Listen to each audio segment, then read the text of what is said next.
Merci beaucoup d'avoir répondu à la demande des organisateurs d'Energy Meeting pour cette table ronde. L'idée, c'est un petit peu de poser les enjeux. Et j'avais envie de commencer avec Julien Hans. On vient de parler du seuil 2025. On voit dans les territoires, en tout cas, une difficulté aujourd'hui à mettre en œuvre la RE 2020. On a cette impression, le président de la République a utilisé le mot de marche forcée sur d'autres sujets récemment, et j'avais envie de demander, mais pourquoi est-ce qu'on y va à marche forcée là? Qu'est-ce qui est en train de se passer?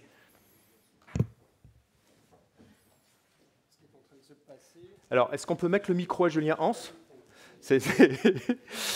Alors, vas-y, essaye à nouveau. Je pense que c'est la régie qui... Ben non, pas du tout. Voilà, celui-là fonctionne. Donc, Ika, on lui donne le micro qui ne marche pas. Tu me proposes qu'on commence de par les chiffres, alors on va parler chiffres. Si on s'en tient à ce qui nous est dit, et je fais partie de ceux qui pensent qu'il faut regarder ces chiffres-là avec attention, on émet pour le secteur de la construction 160 millions de tonnes par an. 50 millions de tonnes pour fabriquer les produits de construction nécessaires de carbone, pour fabriquer les produits de construction nécessaires à la construction neuve et à la rénovation, et 100 millions de tonnes pour opérer le parc existant. En 2030, il faut réussir à descendre tout ça à 90 millions de tonnes. Quand on regarde les progrès qu'on a fait justement par le truchement des réglementations thermiques, on s'aperçoit que de faire 50% de mieux en une dizaine d'années, on a déjà fait, on sait faire. En 2050, il faut émettre 16 millions de tonnes. Wow. Donc en fait, là, forcément, on se dit qu'il va falloir y aller à marche forcée. Ce qui est surtout important, c'est de se mettre en mouvement. Sinon, on risque le claquage assez rapidement. Hein. Donc les difficultés sur la RE 2020, je ne sais pas. En tout cas, je vois beaucoup d'acteurs qui le font. Le projet précédent nous l'a montré. En fait, les gens qui font s'en sortent. Ça ne veut pas dire que tout est simple, ça ne veut pas dire qu'il ne faut pas repenser des choses, mais globalement, quand on essaye de construire bas carbone, on y arrive. Et puis, si tu me permets, qu'est-ce qu'il y a derrière le carbone? Mais encore une fois, c'est les constats qui sont posés aujourd'hui. Effondrement de la biodiversité, limite des ressources en eau, limite des ressources naturelles tout court. Et aujourd'hui, on en a parlé ce matin, s'il y a un manque de ressources à un moment donné, eh bien, les bâtiments que l'on construit aujourd'hui ne nous serviront pas de banque de ressources pour dans 60 ans. Ceux qu'on construit aujourd'hui, ceux qui sont RE 2020. Parce qu'on vient de dire, quand on réhabilite, on veut récupérer les matériaux, sauf que la déconstruction sélective, c'est compliqué, mais il n'y a aucune différence entre le bâtiment construit aujourd'hui et celui construit en 1930 quant à sa capacité à être réutilisé. À 500 kg de carbone dans une structure existante, on pose la question finalement de est-ce que je décide qu'en 2070, je vais le casser à la boule, le dynamiter et m'en servir comme déchet pour sous-couche routière. Je pense qu'il y a mieux à faire que ça et on n'aura pas le choix en réalité. Puisqu'on est sur des seuils, il semble que le seuil aujourd'hui, tel qu'on le connaît de 2031, soit inatteignable. C'est ce qu'on, dans les calculs, ça semble totalement exceptionnel ou inatteignable aujourd'hui. Comment on fait pour aller le chercher, ce seuil-là? Alors, je ne sais pas de quel seuil on parle exactement. Les seuils de la RE 2020 sont reconnus pour nous mettre sur la trajectoire de la stratégie nationale bas carbone. Dit autrement, si on tient les seuils qui sont aujourd'hui millésimés, pour la construction neuve, on est sur la bonne trajectoire. Si j'en crois les retours des pionniers qui font aujourd'hui des projets RE 2020 et qui challengent ces seuils-là, ils arriveront à les tenir, puisqu'on arrive à faire quelques opérations aujourd'hui avec ces seuils prévus pour plus tard. Le vrai sujet, c'est le taux de rénovation, la quantité de rénovation réalisée et le niveau des rénovations. C'est sur cette partie-là que, de mon point de vue, les seuils sont très challengeants et ça a été discuté ce matin. Il faut en faire 100 000, 200 000, 500 000, 700 000. 1 million. C'est probablement là-dessus que la difficulté est la plus importante. Et vous êtes un des acteurs de ce projet dont on entend parler. On n'a pas encore pu beaucoup échanger dessus. Cap 2030, ça démarre. Une des questions qu'on s'est posées, c'est mais pourquoi rajouter quelque chose? Dans la RE 2020, il y a déjà tous les seuils, on a une visibilité. Qu'est-ce qu'on a été rajouté là encore? On ne rajoute rien. Le projet précédent parle de biodiversité, de confort d'été. Ils n'ont pas attendu qu'on rajoute quoi que ce soit dans une logique méthodologique. Ce que l'on dit, c'est que si on regarde notre capacité à avoir accéléré très fort au moment des créations des réglementations thermiques ou encore à nouveau là pour la réglementation environnementale sur le bas carbone, chaque fois qu'on doit accélérer fort tous ensemble, il nous a fallu une méthodologie robuste, opérationnelle, que les bureaux d'études peuvent mettre en œuvre le plus rapidement possible. Et on voit toutes les difficultés de la mise en œuvre des premières 24 mois, il y en a qui en parleront mieux que moi, mais forcément, ça ne se passe pas de manière triviale. Mais en tout cas, pour que ça se passe, il faut s'être entraîné à minima sur le terrain 2 ans, 3 ans, avec des acteurs pionniers. Ça s'appelle plus c'est moins, ça s'appelle expérimentation HQE performance, et puis ça s'appelle BBC pour la RT 2012. Tout ce qui a été dit, c'est de dire que cette capacité à avoir testé en avance de phase les sujets importants ont rendu possible le moment où on décide qu'il faut accélérer. Donc ce que l'on dit, c'est pourquoi attendre sur des sujets dont je laisserai chacun juger s'ils sont d'importance, la biodiversité, la gestion du cycle de l'eau, la mesure de la performance énergétique, le sujet du carbone au-delà de la RE 2020, l'adaptation au changement climatique et en particulier le confort d'été. Il me semble que j'en oublie un, c'est pas très... Et l'économie circulaire, comment est-ce que j'ose oublier celui-là? Au moins. Donc, merci, sur Yann. ces sujets-là, tout ce qui a été dit, c'est que nous devons impérativement préparer la meilleure méthode opérationnelle de suite pour que si d'aventure on souhaite accélérer, cette décision-là ne nous appartient pas, on ait la meilleure méthodologie nationale à proposer. Et donc le message, il est simple. Il y a énormément de gens qui ont des choses à dire, qui ont déjà testé des méthodes. Il faut mettre au pot, parce qu'on ne va pas en faire 50. On n'a plus le temps d'en faire 50 et de réinventer chacun sa base de données, chacun sa méthodologie, chacun son moteur de calcul. On doit être compact, en ordre de bataille, autour de méthodologies qu'on estimera applicables. Et ce sera le cadre commun de référence, la meilleure méthode disponible à date. Et si d'aventure quelqu'un décide qu'il faut accélérer, que ce soit en réglementant, en posant une éco-conditionnalité, on aura au moins cet actif commun à poser sur la table et pour avancer. Alors l'Alliance HQE est partie prenante de CAP 2030. Comment est-ce que vous vous insérez dans cette démarche-là? Qu'est-ce que vous apportez avec cette vision qu'on connaît de HQE, qui est une vision globale? Oui, tout à fait. Donc HQE porte une mission, une vision globale et multicritère. Et CAP 2030 s'insère tout à fait dans la vision de l'Alliance HQE-GBC. Et donc notre rôle, c'est de travailler avec les différents acteurs de la construction sur ces sujets-là, sur le pourquoi on fait les choses et surtout comment on le fait. Puisque le comment on le fait permettra de mieux appréhender et d'être en confiance quand il faudra passer à des nouvelles réglementations supérieures à la RE 2020. Et donc c'est ça notre travail, c'est d'organiser la réflexion et la concertation avec tout le secteur du bâtiment. Et à ce titre, si je peux me permettre, vous avez jusqu'au 21 septembre pour vous inscrire au groupe de travail. C'est ouvert à toutes? C'est ouvert à tout le monde, exactement. Et gratuit? Et gratuit aussi, il faut juste un petit peu de temps. Et on trouve assez facilement en ligne la plupart vous pouvez aller sur n'importe quelle association qui fait partie du collectif, donc l'Alliance HQE, mais également le collectif Efinergie ou le collectif QBD, ainsi que le plan bâtiment durable. Sur ces 4 sites, vous pourrez trouver l'information sur CAP 2030. Alors revenons maintenant un peu à notre réalité terrain. On entendait à l'instant un promoteur. J'ai envie de vous entendre, vous, représentant ICAD, sur ces démarches de progrès, en fait. C'est un peu ça. Là, on a donc cette démarche de progrès RE 2020 sur le carbone et l'énergie et toutes les autres. Comment est-ce que vous insérez là-dedans aujourd'hui? Alors oui, c'est sûr qu'on s'articule aujourd'hui sur une période qui est... Un peu plus près, voilà. Sur une période qui est très délicate pour nous. Mais si on décorrèle la conjoncture de la technique, ce qui est plutôt l'objet aujourd'hui, dans la difficulté, on y arrive. Je suis assez d'accord. Nous, on a des exemples qui sont qui fonctionnent avec bien sûr des partenaires. On a un objectif de groupe aussi, où toutes nos opérations développées doivent être RE 2025 depuis 2023. Donc ça, c'est une sorte de seuil de base. Ça, c'est une demande de notre directeur général. Donc nos opérations propres, en tout cas, doivent dérouler comme ça. Voilà.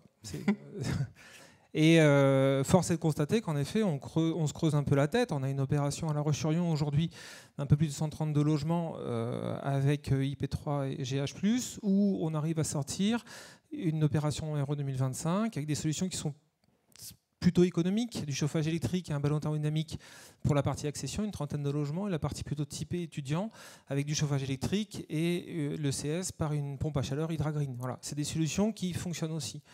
On a aussi des concours un peu plus conséquents comme à Saint-Nazaire, l'îlot Gavic, où on est en copromotion avec le groupe Duval. Et là aussi avec une équipe plurielle d'architectes et de partenaires techniques, hein, donc Patriarche, Aubras, Mars, Vendredi et le bureau d'études Pouget, où là on a un objectif RE 2028. Alors comment on s'attelle à ça? Parce que c'est pas forcément évident. Nous, on a un service central quand même qui est assez développé, qui nous pousse beaucoup sur les solutions qu'on doit trouver, qui fait un rétex national sur ce qui se fait ailleurs, etc. Et ce qu'on peut faire, des partenariats avec des industriels. Et on s'appuie sur les équipes avec des prévisions de matériaux, de biosourcés. On sait que les énergies devront être mutualisées entre les bâtiments. Enfin, on avance petit pas avec les expériences de chacun.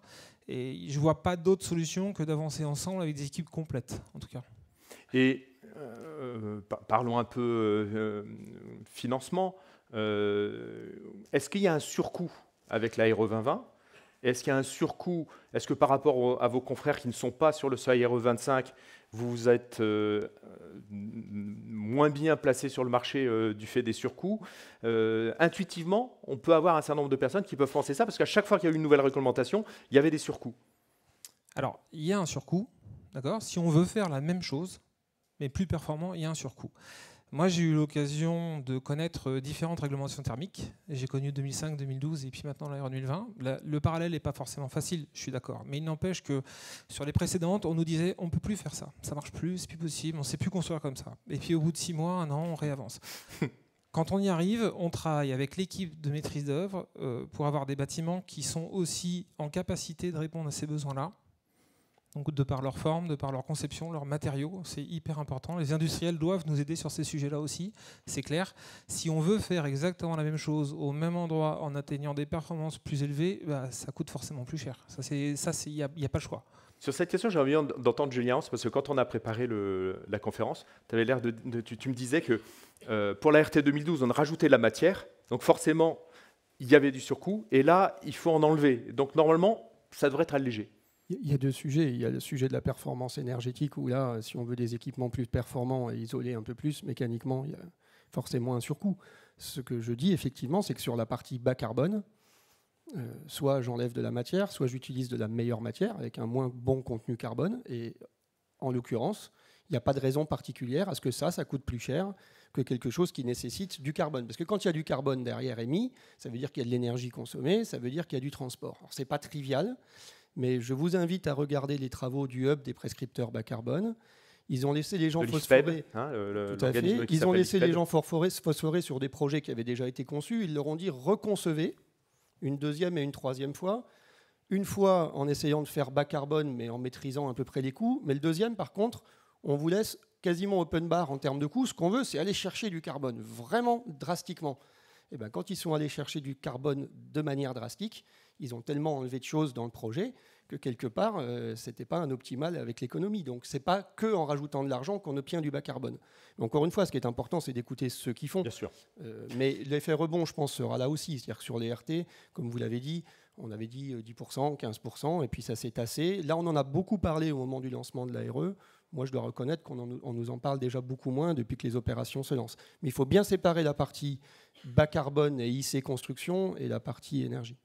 Alors, tout à l'heure, tu l'indiquais, tu évoquais la nécessité de mettre en place une économie circulaire qui fonctionne. Et c'est le bon moment pour demander à Isabelle Morel pour la Fédération française du bâtiment. Il y a cette nouvelle, alors, à chaque fois on prend ça comme une contrainte, donc peut-être on pourrait le dire autrement, mais une nouvelle contrainte qui est la REP.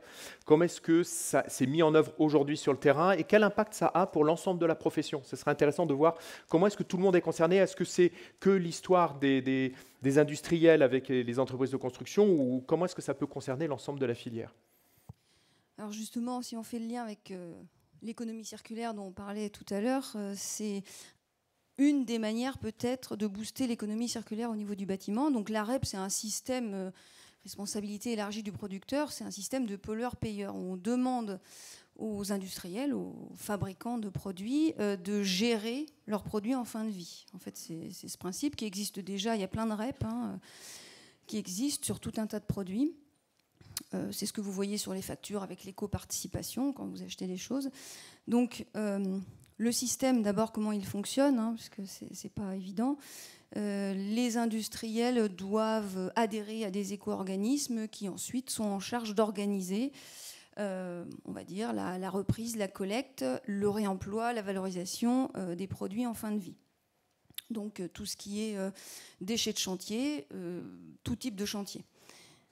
Voilà, ce qui est compliqué, c'est qu'on a des produits qui sont concernés. Par exemple, on n'a pas les emballages. Donc sur un chantier, on a des déchets qui ne sont pas concernés par la REP. Donc ça, c'est les emballages sont hors REP. Voilà, il y aura une REP emballages industriels et commerciaux en 2025 normalement. On a hâte. Donc là, c'est vraiment un système qui... on fait porter aux industriels donc, le poids d'organiser la gestion de leurs produits en fin de vie. Mais évidemment, ensuite, les éco-contributions qu'ils versent quand ils mettent des produits sur le marché sont répercutées à leurs clients. Donc, quand on achète des produits de construction, on paye l'éco-contribution qu'on répercute jusqu'au client final, puisque la REP, c'est le principe du pollueur-payeur, et le pollueur, c'est celui qui achète le produit. Donc, dans le bâtiment, c'est celui qui achète les travaux. Donc, c'est un des acteurs, le maître d'ouvrage, et un des acteurs de la REP aussi.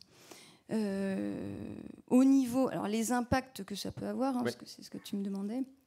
Alors ils sont multiples, parce qu'il y a plein de tiroirs dans la REP. Il y a toute la partie amont justement où on a ces histoires d'éco-contribution. Donc on a une augmentation des prix des matériaux, des produits et matériaux, qui sont variables d'ailleurs d'un industriel à un autre. On a la partie répercussion sur les factures et autres, et puis la partie organisation de la gestion, la reprise des déchets de chantier. Ce qui change du tout au tout, c'est qu'on passe d'un système de marché. En fait, la gestion des déchets de chantier, jusque-là, c'était un marché libre avec des professionnels des déchets.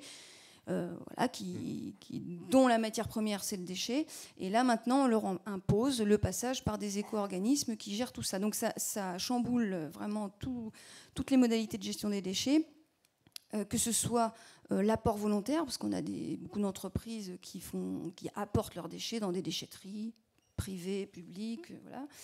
Donc là, on va avoir des points d'apport volontaire en plus, normalement, qui vont pouvoir reprendre gratuitement à terme les déchets, à terme. Et puis, ça va changer les modalités de collecte sur les chantiers. Ça suppose un tri fait par les compagnons sur les chantiers eux-mêmes? Alors, en fait, quand on parle de reprise gratuite des déchets, c'est reprise gratuite de certains flux de déchets triés. La fameuse benne tout venant, elle ne sera jamais reprise gratuitement. On aura toujours des déchets qu'on ne saura pas recycler, parce que le problème, c'est qu'il faut en même temps mettre en place toutes les unités de valorisation. On parlait de réemploi, c'est un des pans de la REP, il faut réemployer avant de recycler. Il y aura des zones de réemploi, donc il y a tout ça à mettre en place. Et puis, si on veut mieux recycler, je ne sais pas, les moquettes, des sols PVC, des dalles de faux plafond, enfin bref, il faut mettre en place les unités de démantèlement, de recyclage, qui n'existent pas encore en France. Donc ça va se mettre en place progressivement. Et donc le tri, ça va être vraiment la base de la REP. Si le tri n'est pas fait à la source, il n'y aura pas de reprise gratuite, et donc on continuera à avoir des flux non triés. Guillaume Marivouette, votre propre expérience dans ces chantiers avec des tris de déchets, vous pouvez nous faire un petit retour d'expérience? On en a quelques-uns. Maintenant, c'est un peu complexe. Là, on s'ajoute un petit peu. Ce qui est certain, c'est que pour l'instant, ce qu'on voit, c'est les prix qui ont tendance à augmenter sur ce sujet-là. Et on n'a pas encore le retour gratuit. On se doute qu'il va falloir accompagner parce que ça ne se fait pas naturellement. En tant que maître d'ouvrage, on va endosser une casquette complémentaire de devoir accompagner cette gestion de tri et puis que ça se passe correctement. Voilà, on est dedans d'ordre, donc ça va fonctionner comme ça. C'est délicat. On va espérer que ça se mette correctement en œuvre parce que ça fait un curseur de plus qui nous emmène dans une économie compliquée, qui va devenir vite compliquée. L'Alliance HQE, je crois que vous avez lancé un appel sur la REP. Alors l'appel est à venir et d'ailleurs c'est un projet développé avec le CSTB sur la caractérisation des impacts de chantier.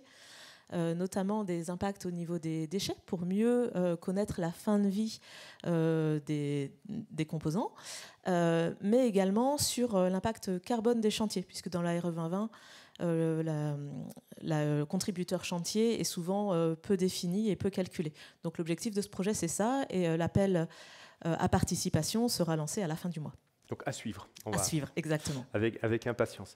Alors, puisque tu as la parole, on n'est pas très loin en partant de la REP, d'arriver vers le réemploi. Comment est-ce qu'on peut favoriser le réemploi dans notre pays et comment est-ce que vous pouvez y contribuer avec toute l'histoire que représente l'Alliance HQE? Oui, alors tout d'abord, je dirais qu'il convient de bien différencier le réemploi de la réutilisation, du recyclage. Ça, c'est la base quand on parle de ces sujets-là. C'est Camille Golène du CSTB qui prend l'exemple de la porte. Si on prend une porte d'un chantier et qu'on l'utilise sur un autre chantier, ça va être du réemploi, justement. Mais si on met la porte de manière horizontale et qu'on lui met 2 tréteaux, eh bien, ça devient de la réutilisation puisqu'on donne une nouvelle vie et un nouvel objet à partir d'un produit. Et puis, il y a aussi le recyclage où la porte, on va la broyer et ces copeaux vont servir à développer un nouvel objet. Donc ça, c'est la base. Et pour nous, la question, elle est certes dans le réemploi, mais on s'intéresse plus à la matière circulaire, aux notions de circularité. C'est vraiment notre objet. Car au-delà de comment est-ce qu'on favorise le réemploi, la question pour le maître d'ouvrage, c'est celle de la prescription de la circularité. D'ailleurs, c'est la loi Elan, il y a un article, le L111-9, qui dit, je vais le lire parce que je ne maîtrise pas exactement tout, un décret en Conseil d'État définira les exigences en matière de recours à des matériaux issus des ressources renouvelables ou d'incorporation de matériaux issus de recyclage. Donc à ce jour, ce décret n'existe pas. Il n'est pas sorti, mais tant qu'on n'aura pas expérimenté de manière conséquente un outil et des calculs, on ne sera pas capable de définir ces exigences. Et donc, l'Alliance HQE, pour accompagner le secteur sur ces questions de circularité, avec le CSTB et le bureau d'études EVA Conseil, nous avons développé un outil qui s'appelle l'outil MFA, qui est un outil de calcul... MFA, pour analyse des flux de matière. En fait, c'est un outil qui permet de définir la circularité d'un bâtiment.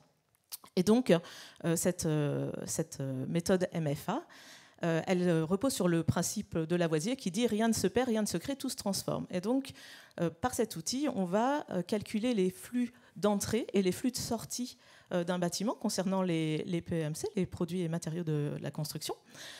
Et ça va permettre aux maîtres d'ouvrage de se sensibiliser et d'avoir des indicateurs concrets sur quel est l'aspect circulaire de son ouvrage. Et donc c'est très important pour inclure ça dans la réflexion. Et c'est-à-dire, donc pour le moment, ces indicateurs ne sont pas connus, n'ont pas vraiment été utilisés. Et donc on manque un petit peu de recul sur ces indicateurs. L'outil est disponible, mais on va lancer un test à très large spectre avant la fin d'année.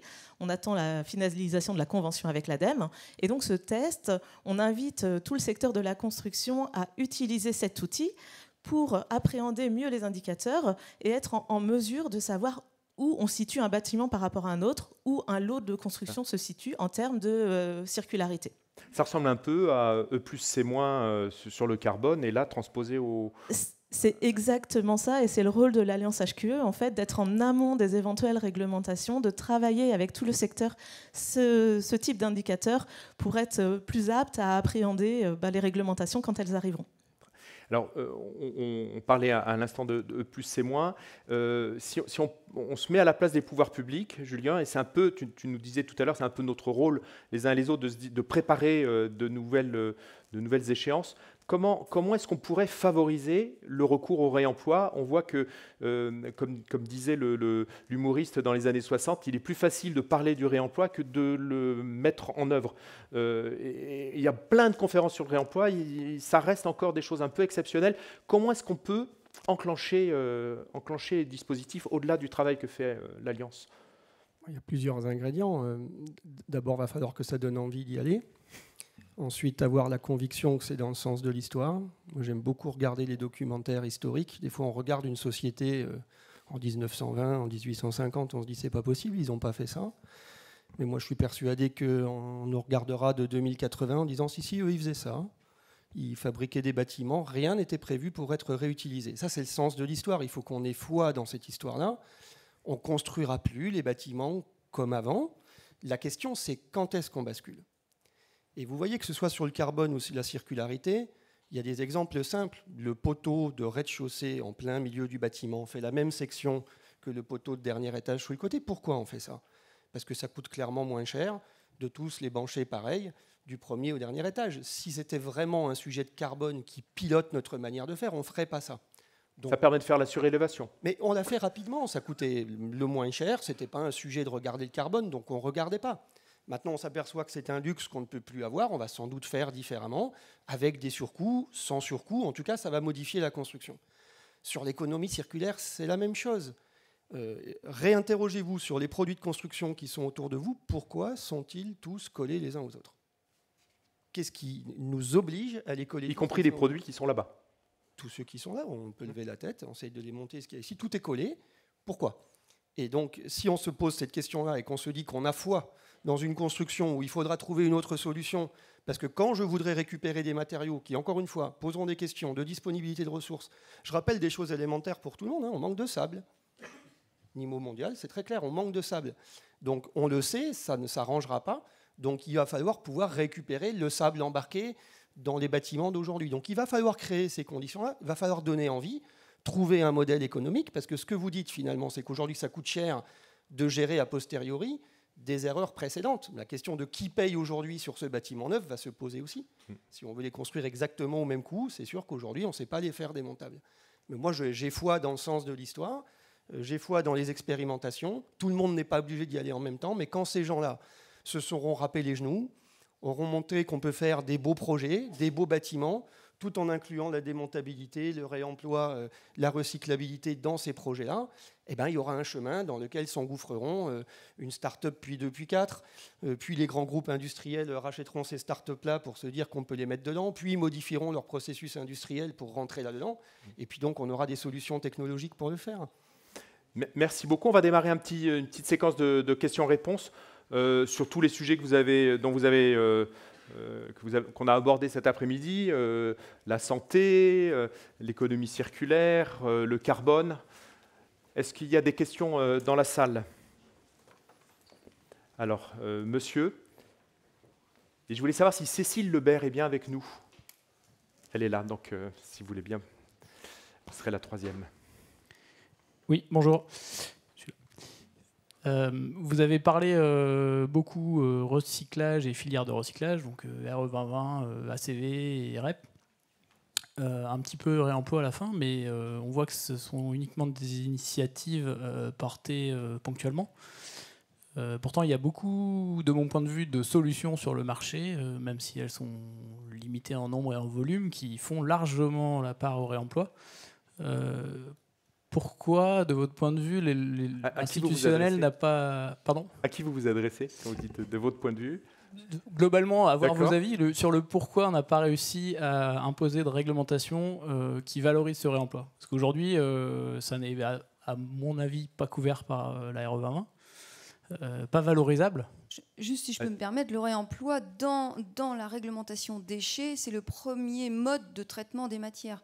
C'est-à-dire qu'avant d'avoir un déchet, on regarde si on ne peut pas... alors d'abord, ne pas le produire. On évite de produire le déchet. Ensuite, on réemploie. Ensuite, on valorise la matière. Si on n'a pas pu faire tout ça, on valorise énergétiquement. Et enfin, on élimine. Ça, c'est la réglementation. Elle est très ancienne, mais elle n'est pas appliquée.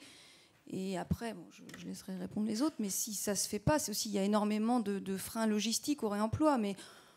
en tout cas, il y a plein d'opérations qui se font avec de la déconstruction, de la dépose sélective, parce qu'il y a cette première partie. Il y a toute la partie logistique, stockage, recaractérisation des matériaux, pour reposer des matériaux et des produits assurables. Enfin, ça, tout le monde les connaît, les freins. Donc, mais les possibilités, elles existent. Et une autre loi, quand même, c'est la loi AGEC, anti-gaspillage économie circulaire. Elle impose de l'éco-conception aux industriels. et elle impose aussi un taux de réemploi. La REP impose un pourcentage de réemploi à 5% sur 2027. Enfin, il y a déjà plein de réglementations finalement. Je ne suis pas sûre qu'on en ait besoin d'une autre.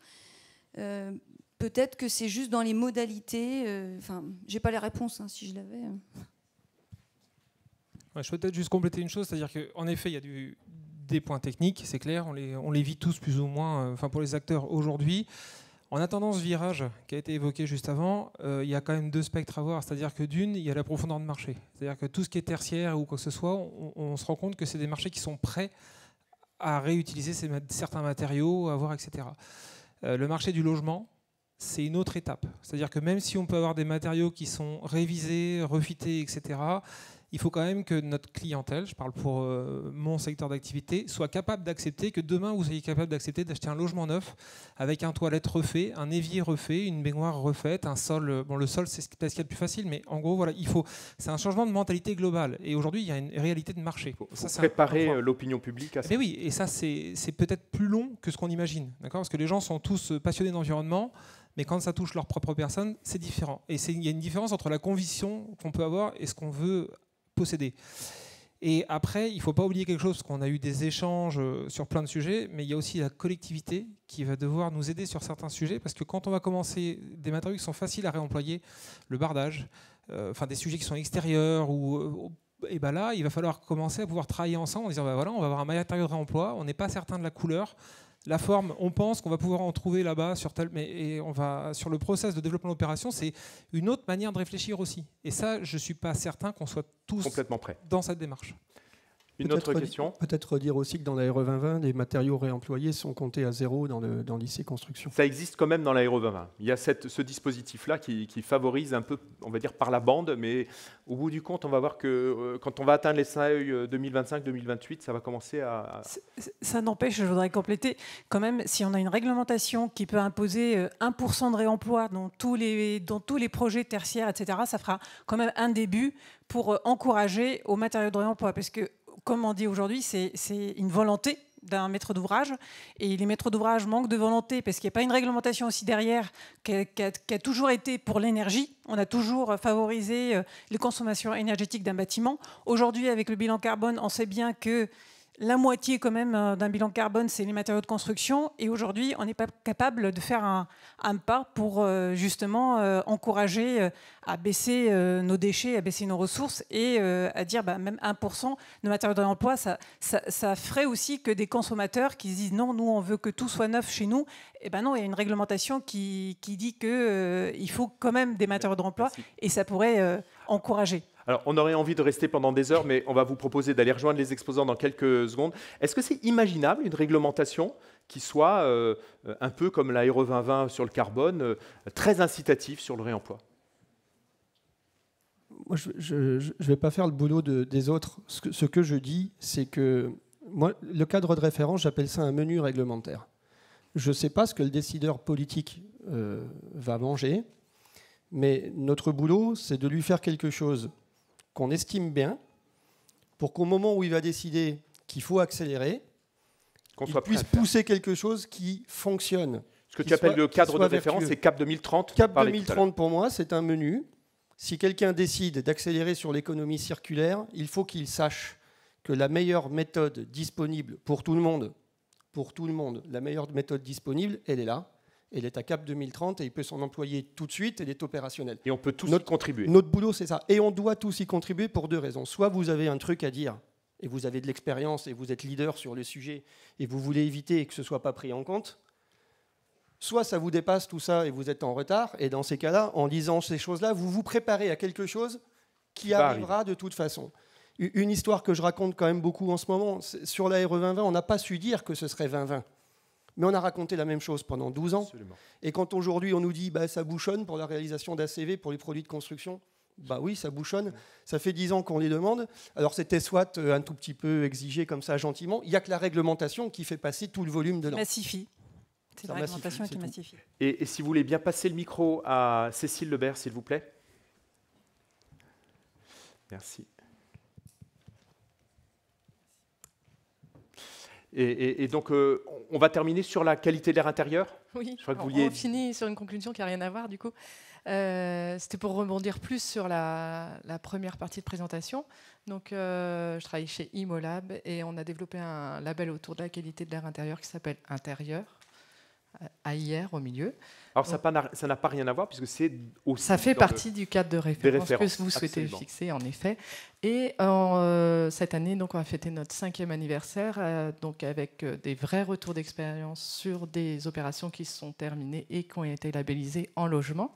Et en tertiaire, on est au niveau conception pour l'instant, mais voilà, il faut laisser la suite avancer. Mais d'ici 2 ans, on aura également des mesures, des retours d'expérience sur la partie tertiaire. Et donc, pour retrouver intérieur, il faut écrire R, A-I-R. Comme, au milieu de intérieur, voilà, avec, intérieur, avec une belle faute d'orthographe, exactement. Sur Internet. Merci beaucoup, merci à toutes et à tous. Merci à nos intervenants.